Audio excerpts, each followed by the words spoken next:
अमेरिकी MQ-9 reaper drone से भिड़ंत के बाद अब रूसी सुखोई Su-35 की फ्रांसीसी राफेल से मुठभेड़ हुई है। फ्रांसीसी रक्षा मंत्रालय के अनुसार राफेल और सुखोई Su-35 की मुठभेड़ इराकी सीरियाई सीमा पर हुई। आपको बता दें कि इस वक्त अमेरिका रूस अपने हथियारों को लेकर एक दूसरे को नीचा दिखा रहे हैं। पहले रूस यूक्रेन युद्ध को लेकर अमेरिका रूस के हथियारों की खूब चर्चा हुई, लेकिन अब एक बार फिर रूसी हथियार और अमेरिकी हथियार की चर्चा हो रही है। जी हां, खबरों की माने तो अमेरिकी MQ-9 रीपर ड्रोन से भिड़ंत के बाद अब रूसी सुखोई Su-35 की फ्रांसीसी राफेल से मुठभेड़ हुई है।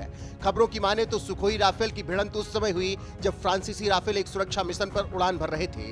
इस दौरान रूसी Su-35 इतने नजदीक आ गए थे कि फ्रेंच पायलटों को अपने विमान को दूर करना पड़ा।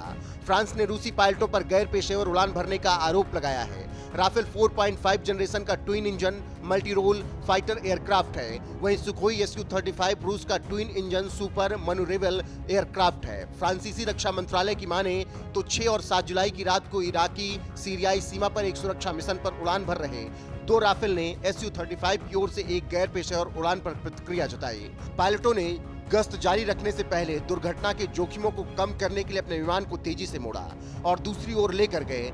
एफसेंट ने क्षेत्र में अपने फ्रांसीसी सहयोगियों के सुरक्षा मिशनों के उचित संचालन के लिए अपना अटूट समर्थन दोहराया।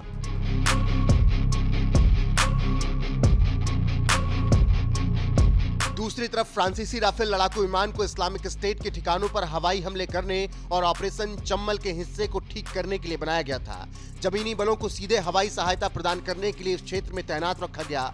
ये ISIS से पैदा हो रहे खतरे का मुकाबला करने के उद्देश्य से बहुराष्ट्रीय ऑपरेशन इनरहेंट रिजोल्यूशन में फ्रांस का योगदान है।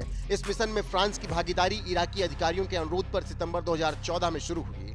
बीच मुठभेड़ के ठीक पहले 3 रूसी Su-35 विमानों को 3 अमेरिकी MQ-9 रीपर ड्रोन को परेशान करते हुए देखा गया था। ये अमेरिकी ड्रोन सीरिया में ISIS के खिलाफ एक ऑपरेशन में शामिल थे। इससे पहले काला सागर के ऊपर भी एक रूसी लड़ाकू विमान ने अमेरिकी MQ-9 रीपर ड्रोन के आगे पैंतरेबाजी कर फ्यूल डंप किया था।